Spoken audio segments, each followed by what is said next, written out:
Concept energy centre वाला, energy केंद्र वाला जारी किया है, वो आपने समझा क्या? ऊर्जा केंद्र। ऊर्जा केंद्र, क्योंकि देखो हम एक चीज आपको बताएं कि जो भी पार्टियां बनी हैं, मैं ये नहीं समझ पाता हूं कि उन पार्टियों से हम क्या हासिल कर पाएंगे, ठीक है ना? क्योंकि जो इसका मुख्य एक्ट है, जिसको पीपल्स रिप्रेजेंटेटिव एक्ट कहते हैं, वो एक्ट ही फॉल्टी है, राइट? उस एक्ट में जो है पार्टियों को ना तो कहीं अकाउंटेबल बनाया गया है, ना ही उन्हें कोई डेमोक्रेटिक बनाया गया है। संभवतः इस एक्ट को बनाते वक्त इस बात को जेहन में ध्यान था कि हमारे फैमिली मेंबर्स भी आगे प्रधानमंत्री बनते रहें, तो उस जानबूझ के इस ढंग का उसको बनाया गया है, राइट? उसमें जो है ना तो कहीं अकाउंटेबिलिटी है, ना इंटरनल डेमोक्रेसी है, ना ये है कि what of your conducts they would be criminal in nature. मतलब ऐसा क्या होना चाहिए, क्या कंडक्ट होगा जो कि नॉट डूएबल है, नहीं होना चाहिए, वो जो है उसमें ऐसे कोई प्रावधान नहीं किए गए, राइट? यही कारण है कि आज पॉलिटिकल पार्टियां सब जो है प्राइवेट कंपनियां हो गई हैं, फैमिली कंपनियां हो गई हैं, और विथ नो अकाउंटेबिलिटी। अच्छा, इतनी ज्यादा पॉलिटिकल पार्टियां आ गई हैं, वो निश्चित तौर पे किसी दूसरे ध्येय से आई हैं, राइट? या तो जो बंदा है वो ये चाह रहा है कि हमारा जो है काम बने, ठीक है ना? मतलब वो अपने आप को प्रेसिडेंट या और कुछ भी जो है, जो भी कहना चाहता है, एक लेटर हेड बनाने के लिए, एक विजिटिंग कार्ड बनाने के लिए, और आजकल जो गाड़ियों में भी जो है बड़े बड़े साइन बोर्ड टाइप के लगाने लग गए हैं, उनको लगाने का, और उसके माध्यम से समाज में एक जगह पाके या अपना एक वर्चस्व बना के अपने आप को एक कुर्सी होल्डर बनाने की कवायद मुझे ज्यादा लगती है। यदि ये पॉलिटिकल पार्टी एक दो सीट ले भी आते हैं, तो भी उन्हें वही गेम खेलना पड़ेगा, एक आमूल चूल परिवर्तन कभी नहीं आ पाएगा। और आमूल चूल परिवर्तन जो है आप बातों से नहीं ला सकते हैं, आप जो है रोड पर उतर के आंदोलन से नहीं ला सकते हैं, क्योंकि जो गड़बड़ियां हैं वो संविधान में हैं, गड़बड़ियां अंग्रेजों का जो हमने नियम कानून अडॉप्ट किया है उसमें है, हमने जो तंत्र अडॉप्ट किया है उसमें भी गड़बड़ियां हैं।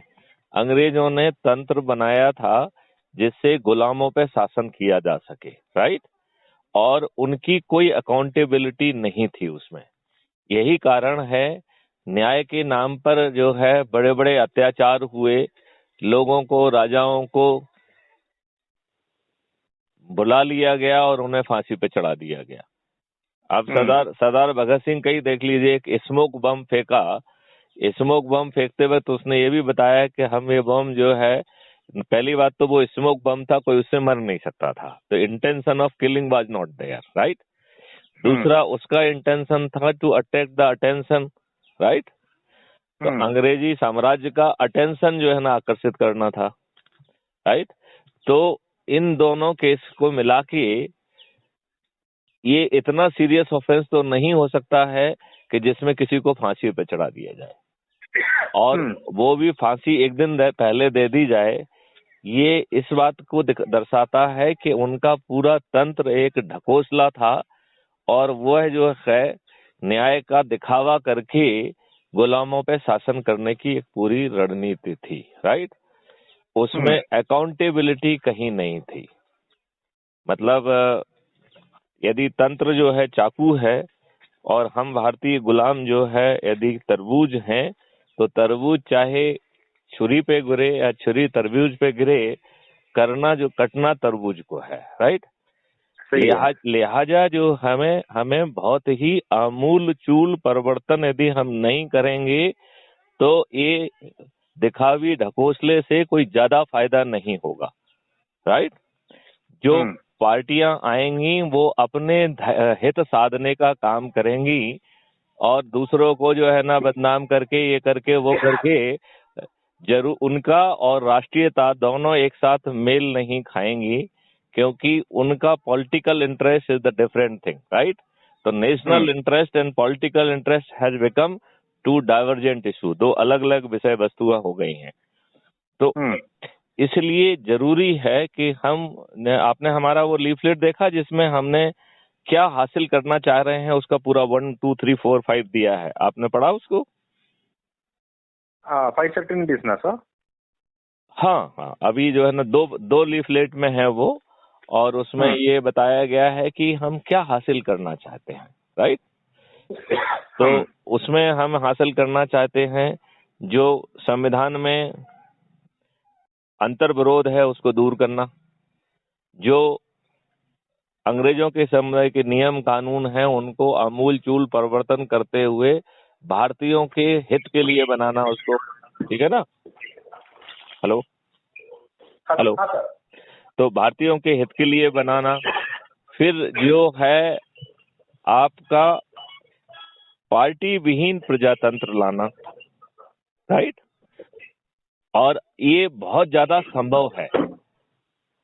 और आपने, आई डोंट नो, आपने मेरा वो वीडियो देखा है क्या कि खर्च विहीन चुनाव व्यवस्था वाला? नहीं सर।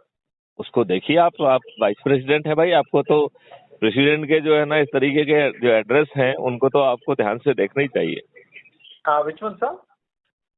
खर्च विहीन चुनाव व्यवस्था, एक ऐप के माध्यम से खर्च विहीन चुनाव व्यवस्था कैसे संभव होगी उसमें पूरा डिटेल से बताया गया है। वो आज की तुलना में न केवल खर्च विहीन होगी बल्कि खर्च करना अपने आप में एक अपराध होगा, तो आप खर्च नहीं कर सकते हो, ठीक है ना? और ये आज की तुलना में बहुत ज्यादा अकाउंटेबल और ट्रांसपेरेंट रहेगा, जिसमें कोई दूसरा भी आपका चुनाव प्रचार नहीं कर सकेगा, राइट? तो आपको अपना चुनाव प्रचार करना है।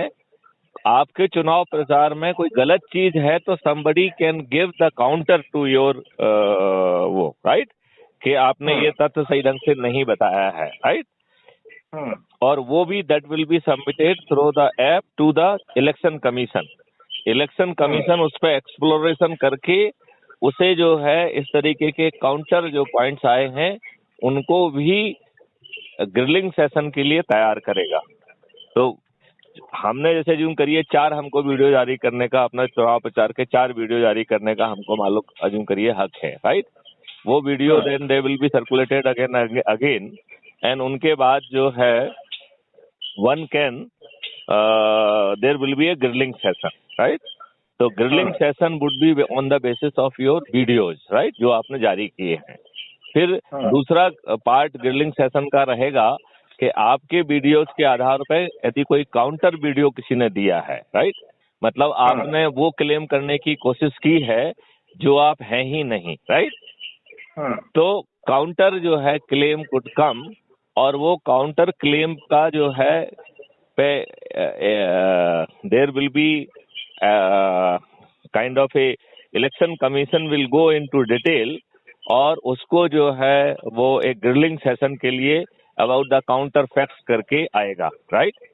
और वो counter facts will be the candidate will be allowed to face the grilling on the basis of those counter claim.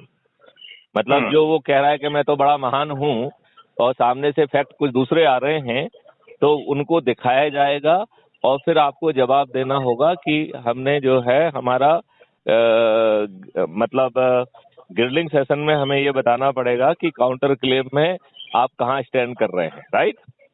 मतलब यदि so that you will get the opportunity to defend yourself, right? हम अपेक्षा करते हैं कि आगे चल के माननीय नरेंद्र मोदी अपराधियों को चुनाव कॉन्टेस्ट करने का मौका ना मिले ऐसा संशोधन लेके आएंगे, ऐसी मैं अपेक्षा करता हूं। लेकिन यदि ऐसा नहीं हो पाता है तो तब तक हमें जो है उसके अपराधों के ऊपर भी एक क्रिटिकल ग्रिलिंग सेशन होगा, राइट? और वो अभी जैसा नहीं होगा कि एक खाते उसमें लिखा है अपराध क्रमांक धारा फलाना, नहीं, उसमें आपके सभी अपराधों के बारे में उसके फरियादियों ने क्या कहा है, इन्होंने क्या कहा है, उन्होंने क्या कहा है, और फिर सामने वाले की उसके आधार पे ग्रिलिंग होगी कि आपने ये हीनस ऑफेंस किए हैं do you feel you are having the right to represent public? तो यदि अपराधियों को जो है चुनाव प्रक्रिया में सम्मिलित ना होने का ही नियम बन जाता है तो फिर इस पोर्शन की जरूरत नहीं होगी, अन्यथा this will be the session, right? Then there will be a kind of a performance grilling session, मतलब ग्रिलिंग के कई सेशन होंगे, राइट?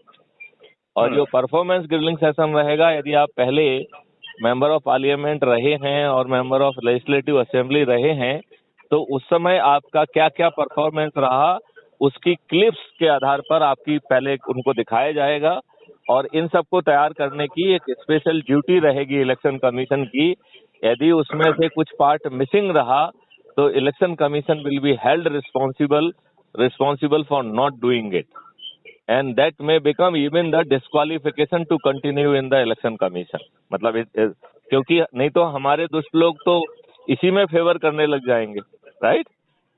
हमारे देश में तो अपने फायदे के लिए फेवर देने का एक रिवाज सा है कि नहीं है? हेलो, है कि नहीं है? हाँ। तो इस तरीके से ढेर सारे ग्रिलिंग सेशन के बाद जो है अब ये grilling session over the period हो गए। अब इसके बाद ऐप से वोटिंग आती है, राइट? तो ऐप से जो वोटिंग होगी उसमें पहले आपकी Aadhaar number verification, mobile number verification, driving licence, जितनी भी आईडीज होंगे वो सब वेरीफाई कर दी जाएंगी, ठीक है ना?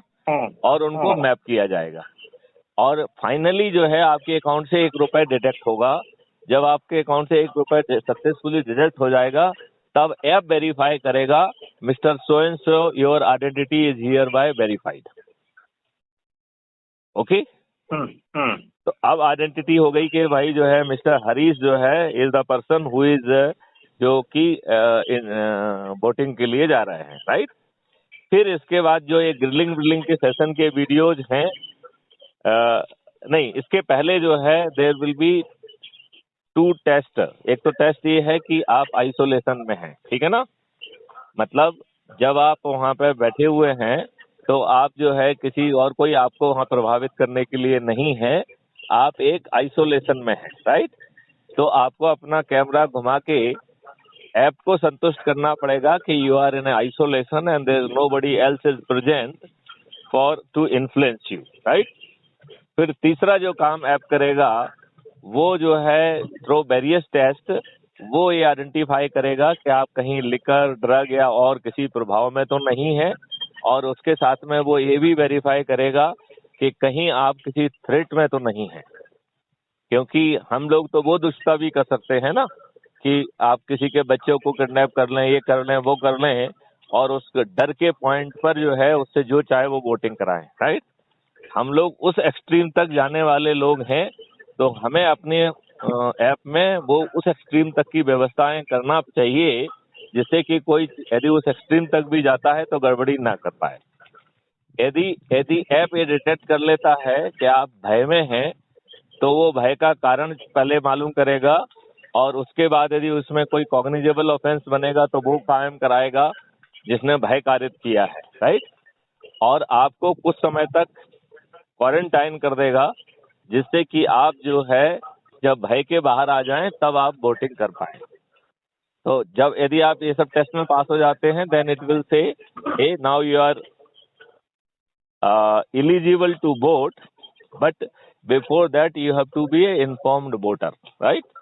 तो अभी अपन ने जो जितने ग्रिलिंग सेशन और जितने जो है अपना उसमें पब्लिसिटी या अपना कैनवासिंग जो डिजिटल, क्योंकि और कोई canvassing 1-to-1 canvassing will be a crime, तो ना आप 1-to-1 कैनवासिंग कर पाएंगे, ना पार्टी आपकी कैनवासिंग कर पाएगी, ना कोई थर्ड पार्टी आपकी कैनवासिंग कर पाएगी। तो आपको अपनी काबिलियत होना चाहिए कि यू कैन से कि हमारे अंदर क्या काबिलियत है, why you should become public representative, right? Clear? तो इस तरीके से फिर जो है जो ये जितने भी अभी अपन ने ग्रिलिंग सेशंस वगैरह बताए हैं वो एक एक करके आप सभी उम्मीदवारों के देखेंगे। जब आप उस सबको देख लेंगे तब जो है ना ऐप कहेगा now you are a informed voter, now your voting portal is being open, right? अब अज्यूम करिए कि वो वोटिंग पोर्टल ओपन हो जाता है और आप जो है कैंडिडेट को वोट करते हैं। यहाँ पे पार्टी को वोट नहीं कर सकते हैं, क्योंकि पार्टी चुनाव जैसे ही नोटिफाई होता है, all party will become dormant, right. तो उम्मीदवार जो है का फोटो ही उसका चुनाव चिन्ह होगा, राइट। उसका जो अपना काम है वो उसकी क्वालिफिकेशन होगी टू बी जो है ना इलेक्टेड, राइट। तो आप जो है चूंकि उन सभी के जो है ना परफॉर्मेंस ग्रिलिंग सेशन देख चुके हैं, तो आप एक अपनी राय बना लेंगे कि किसको वोट देना चाहिए, right. Accordingly you will vote, right. जैसे ही आप वोट कंप्लीट कर लेंगे, it will generate a voting certificate and that will be given to you, and आपकी सभी आईडी वाईडी में चला जाएगा कि ही हैज वोटेड। उसमें रहेगा congratulation, you have done your constitutional responsibility, we congratulate you for taking और sparing time for this important duty. अब अज्यूम करिए कि मिस्टर हरीश जो है, whatever be the reason, he has not voted, right. तो यदि मिस्टर हरीश वोट नहीं कर पाए, नहीं किया, तो immediately the system will generate A certificate, mister Harish you did not जो है ना डू योर और you have not done your legal and constitutional responsibility, right. Your ID is being given to everywhere. So henceforth till next election, you will be charged 10% more, right? तो आप जो है बच्चे को एडमिशन कराने जाएंगे तो 10% ज्यादा फीस लगेगी। आप ट्रेन बस या कहीं भी जाएंगे 10% ज्यादा लगेगा। आप अस्पताल में जाएंगे तो 10% ज्यादा आपको इलाज लगेगा। बच्चा आपका पढ़ेगा तो 10% ज्यादा वो लगेगा। इसका मतलब है कि आपको हर दिन याद दिलाया जाएगा कि आपने बहुत ही जघन्य जो है काम किया है, अपनी कॉन्स्टिट्यूशनल ऑब्लिगेशन को पूरा नहीं किया है। ऐसा होने से जो कोई भी एक आध बार गलती करेगा, वो अगली बार तो बिल्कुल गलती नहीं करेगा। Do you agree with me? क्या वो जो है अगली बार, एक बार उसने गलती करके यदि वोट नहीं दिया है, आपको लगता है कि अगली बार वो वोट नहीं देगा? नहीं, हाँ नहीं में जवाब दो यार। Chances are there that he may not. The person may not. हाँ, because there will be everyday reminder of his misdeed that he has not fulfilled his constitutional obligation. तो शुरू में तो हो सकता है 1-2%, 5% लोग चूक जाएं पब्लिसिटी के बावजूद भी, और सिस्टम भी उनको याद दिलाता जाएगा। System will make it sure कि विल बी रिमाइंडिंग के गाँव जो है ना प्लीज वोट, राइट। तो वो यदि आपने पहले 12 घंटे में नहीं किया तो वो आपको दिन में, मतलब जो है ना, जब तक आपका कट ऑफ पॉइंट के पहले लगभग हर दिन आपको रिमाइंड कराएगा। तो उसमें ये भी लिखा जाएगा कि you did not fulfil your obligation despite so many reminder. उसमें कुछ बचे हुए हैं, कुछ देख लो पहले। हाँ, तो इस तरीके का जो है खर्च विहीन चुनाव व्यवस्था, जो कि 100% ट्रांसपेरेंट होगी, कोई बदमाशी नहीं होगी, आपको कोई पोलिंग बूथ नहीं कर ले जाना पड़ेगा, आपको कोई पुलिस नहीं लगाना होगी, और किसी भी व्यक्ति को खड़ा होने के लिए उसका काम ही पर्याप्त है। अभी खड़ा होने के लिए उसे एक कार्यकर्ताओं का नेटवर्क चाहिए, जो बाद में गुंडा मवाली बन के उनके साथ मंच में बैठते अपने कार्यकर्ता के नाम पे। तो ना तो आपको कार्यकर्ता होना चाहिए, आपको एक दिमागदार व्यक्ति होना चाहिए, और आपका काम ही आपकी क्वालिफिकेशन होगा जिसके आधार पे आपको वोट मिलेंगे। ठीक है ना? Do you agree with me? हाँ सर। तो इस तरीके का जो है खर्च विहीन चुनाव व्यवस्था, फिर पार्टी विहीन प्रजातंत्र। अपन ने पहले कह दिया कि पार्टियां जो है वो लोग जो है अपने कैंडिडेट को तैयार करना, देश के क्या कानून बनना चाहिए, इस तरीके की चीजों पे अपना एनर्जी फोकस करेगी। लेकिन जैसे ही चुनाव व्यवस्था लागू होती है, सभी पार्टियां डोरमेंट हो जाएंगी। ना तो वो पार्टी का टिकट देंगी, और ना ही पार्टी के टिकट पे कोई लड़ेगा, और ना ही कोई भी पार्टी किसी का प्रचार कर सकेगी, राइट। इसका मतलब है कि nationalist and competent people, their own strength, they will be elected, right. They will be elected on the basis of their work, and जो व्यक्ति जो ना बोल नहीं सकता, सोच नहीं सकता है, अनएजुकेटेड है, ऐसे व्यक्ति को बहुत मुश्किल होगा चुनाव व्यवस्था को की जो है उसको फेस करना और रिगर को, और उसके बाद उस विजयी होना तो उसके लिए मेरे ख्याल से लगभग नामुमकिन जैसा हो जाएगा। Do you agree with me? हाँ सर। फिर इसके बाद जो है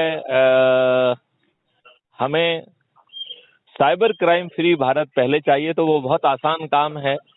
आईडी जो है कैप्चर की जा सकती है। टेलीकॉम सर्विस प्रोवाइडर आपका जो है बिना उसके आप किसी भी साइबर स्पेस में प्रवेश नहीं कर सकते हैं।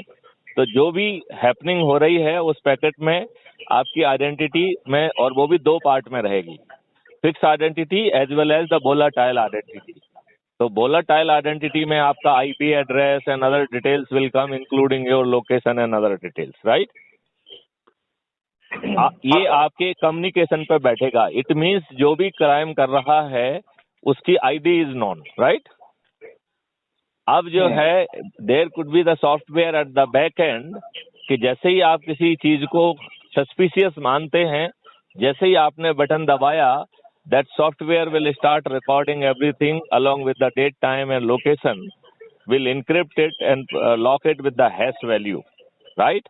And it will be automatically will be transferred to the digital Chitragupta, और डिजिटल चित्रगुप्त की आर्टिफिशियल इंटेलिजेंस यदि उसमें एफआईआर बनती है तो तत्काल FIR registration will be the responsibility of the Chitragupta, right? और जो है वो इतने सारे एविडेंस कैप्चर करके उसमें evidence will not be issue because infallible evidences would be available, right? And those evidence will be made available to the police, or there could be the cyber police or CFB police also, जो कि community based होगी, और उसको जो है काम करने के लिए रेवेन्यू मिलेगा। तो बिना पुलिस को बर्डन किए हुए we will be in position to handle almost all offenses, और चूंकि अटेम्प्ट भी क्राइम होता है तो we would be in position to fix n number of the crime against a person. वो अटेम्प्ट करेगा। अब ये बताइए कि आपको कितने SMS, कितने ईमेल, कितने लिंक आते हैं जिनको आप एंटरटेन नहीं करते हैं, बिकॉज आपको देखते ही समझ में आ जाता है कि ये मामला फर्जी है। होता है कि नहीं होता है? हाँ सर। और ऐसी चीजें हम आप सबके लिए आती हैं। तो साइबर क्राइम फ्री भारत करना बहुत जरूरी है, क्योंकि इसके बाद हम जो है पेपर करेंसी फ्री भारत पे जा रहे हैं। गवर्नमेंट ऑफ इंडिया को मैं साधुवाद दूंगा, माननीय नरेंद्र मोदी प्राइम मिनिस्टर को मैं साधुवाद दूंगा, धन्यवाद दूंगा। उनको जो है ना मैं ये कहना चाहूंगा कि उनके द्वारा जो है 2 बड़े निर्णय लिए गए हैं। एक डिजिटल करेंसी का निर्णय लिया गया है, और दूसरा जो है आरबीआई ने अभी फीचर फोन पे का व्यवस्था कर दिया है, राइट? तो अब जो है जो बेसिक फोन है, जो कि स्मार्टफोन नहीं है, उनके माध्यम से भी पेमेंट संभव हो सकेंगे, राइट? तो हम अभी से डिक्लेयर कर सकते हैं कि पेपर करेंसी कब से जो है डिमोनेटाइज हो जाएगी, तब तक जो है लोगों को प्रैक्टिस करने का मौका मिल जाएगा, किसी को कोई दिक्कत नहीं आएगी। और हम जो है जैसे ही पेपर करेंसी फ्री भारत पैदा करेंगे तो इससे ढेर सारे फायदे मिल जाएंगे। काला बाजारी नहीं हो पाएगी, घूसखोरी नहीं हो पाएगी, राइट? कोई व्यक्ति जो है जितना उसकी आमदनी है उससे ज्यादा खर्च कर ही नहीं पाएगा, वो 2 मिनट में पकड़ा जाएगा, राइट? आपका जो ड्रग माफिया, ड्रग का पैसा, नक्सल का पैसा, जो देश को तोड़ने वाली शक्तियों के पास जो पैसा आ रहा है, वो पैसा जो है अपने आप सीज कर जाएगा। और चूंकि corruption will also be not be possible, तो हमारे पूरे उसमें बहुत एक आमूल चूल परिवर्तन आएगा, राइट?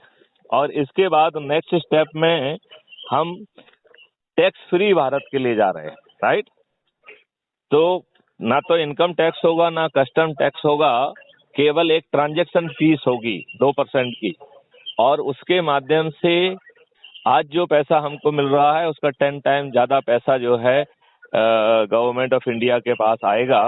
तो हमारे डेवलपमेंट के लिए, हमारे इंटरनल और एक्सटर्नल डिफेंस के लिए, इंफ्रास्ट्रक्चर के लिए फंड जो है ना बहुतायत में अवेलेबल रहेगा। और जितना अभी फंड हो रहा है इससे 8-10 गुना फंड तो हमारा क्राइम फ्री भारत का रेवेन्यू जनरेशन मॉडल ला सकता है, क्योंकि हर अपराध में जो cost of administrating justice multiplied by 10, वो सजा के साथ साथ उतना जो है ना फाइनेंशियल कंपोनेंट भी यदि वसूला जाएगा, और आधा जो है हम यदि जिसने एविडेंस कैप्चर किए उसको दे दिया, तो पब्लिक भी जो है ना धनी हो जाएगी और गवर्नमेंट भी धनी हो जाएगी, राइट। तो हमें टैक्स फ्री भारत मिलेगा, और यदि टैक्स फ्री भारत मिलता है तो इससे कितना फायदा होगा। लोगों को टैक्स कंप्लायंस के लिए अननेसरी फॉर्मेलिटी कंप्लीट नहीं करना पड़ेगी। आप जो है किसी को कोई चोर नहीं कह पाएगा, किसी को कोई कुछ नहीं कह पाएगा। Do you agree? हाँ सर। तो ऐसी व्यवस्था जो है संभव हो पाएगी। अब सवाल उठता है कि ये सब व्यवस्था आज के जो शासक हैं, आज की जो पार्टियां हैं, जो कि इन किन प्रकार अपने आप को सत्ता में स्थापित रखना चाहती हैं, वो नहीं करेंगी। तो उसके लिए ये सब चीजें इतनी ओटोपियन हैं कि कोई भी जो है आज की पॉलिटिकल पार्टी अपने पैरों पर जो है कुल्हाड़ी नहीं मारेगी क्या? नहीं। तो इसका मतलब है कि ये सब चीजें तभी होंगी जब या तो वो इतना अच्छा व्यक्ति हो कि हम अनुनय विनय करें, तो अनुनय विनय प्रार्थना से ही मान जाए, राइट। और यदि अनुनय विनय प्रार्थना से नहीं मानता है तो हम उसे विवश कर पाए, ठीक है ना। और यदि वो नहीं मानता है तो फिर क्राइम फ्री भारत जो है एज ए पॉलिटिकल पार्टी अवतरित हो, और जो ऊर्जा केंद्रों के प्रचार और प्रसार से हम जो है उसे 100 करोड़ या उसके आसपास पहुंचाएं, और अपने ऊर्जा केंद्रों के माध्यम से फिर हम कर्मयोगियों की जानकारी लें, उनमें से 545 कर्मयोगियों को फाइनल करें और ऊर्जा केंद्रों के माध्यम से हम उन्हें जिताएं, राइट। इसमें देखिए कितने फायदे हैं। एक तो कह रहे हैं कि जो ऊर्जा केंद्र बनेंगे वो अपना काम जो भी कर रहे हैं वो उसमें बिना किसी परिवर्तन के एजिटेट करते रहेंगे। नंबर 2, जो उनके पास स्पेरेबल टाइम है उसका 50% जो है वो क्राइम फ्री भारत के ऊर्जा केंद्र के लिए संकल्पित करेंगे, राइट। फिर उन्हें अपने जो है जो जिनसे, चूंकि ये ऊर्जा केंद्र है, प्रचार केंद्र नहीं है, तो जो व्यक्ति आपसे बहुत लंबे समय से टच में है उसको ही ऊर्जाकृत करना है, राइट। तो यदि आपके प्रभाव क्षेत्र में, आपके जो वर्षों से संपर्क में यदि कोई बंदा जो ऐसा है कि जो कि एनआरआई है, तो एनआरआई से एक एनआरआई से बात कर लीजिए दिन में। एक जो है किसी दूसरी जगह पे जो मतलब देश में ही है, प्रवासी वासी है, लेकिन इंडिया के किसी दूसरे कोने पे बैठा हुआ है, एक उससे बात कर लीजिए। और तीसरा, जो आपका प्रभाव क्षेत्र है वहां पर फेस टू फेस से संगोष्ठी करिए और लोगों को ये ज्ञान बांटते हुए, वीडियो दिखाते हुए उन्हें ऊर्जाकृत करके उनसे संकल्प दिलवाइए, ठीक है ना। संकल्प में 2 काम करना है। एक तो crime free Bharat YouTube channel को सब्सक्राइब करना है, और दूसरा जो है क्राइम फ्री भारत जो मेंबरशिप ऐप है उसके जो या लिंक या मेंबरशिप जैसा भी है उसके माध्यम से उसकी मेंबरशिप लेना है, राइट। तो ये 2 काम करके, और यदि हम जो है इन संगोष्ठियों के माध्यम से जिनको ऊर्जाकृत करेंगे वो आगे चल के यही काम करेगा, राइट। तो यदि ये ऊर्जा केंद्र इस ढंग से काम संकल्पित समय में 1 घंटे, आधा घंटे, 15 मिनट यदि रोज करेंगे तो हम 2-4 महीने में ही करोड़ों में पहुंच जाएंगे। Do you agree mister Harish about it? हाँ सर। सहमत है ना आप? बिल्कुल सर। तो सबसे पहले आपने अपना ऊर्जा संकल्प लिया है कि नहीं लिया है? हाँ। मैं चाहूंगा कि आप इसका वीडियो देख लें और एक ऊर्जा संकल्प जो है ना आप खुद लें, पहले अपने लिए, खुद के लिए। और आपको ये डिसाइड करना है, क्योंकि आपका तो पूरा राष्ट्रीय स्तर पर कहीं ना कहीं कांटेक्ट है, अंतर्राष्ट्रीय स्तर पर भी आपके कांटेक्ट हैं, तो कम से कम आपको राष्ट्रीय स्तर का, और वैसे भी आप वाइस प्रेसिडेंट हैं तो आपको तो राष्ट्रीय स्तर का ऊर्जा केंद्र अपने आप को घोषित करना होगा, ठीक है ना। और चूंकि आप वाइस प्रेसिडेंट हैं तो मैं अपेक्षा करता हूं कि आप मिनिमम 1 से 1.5 घंटे जो है इस काम के लिए प्रतिदिन संकल्पित करेंगे, राइट? और उसमें फिर 3 कार्रवाई करना है जो आपके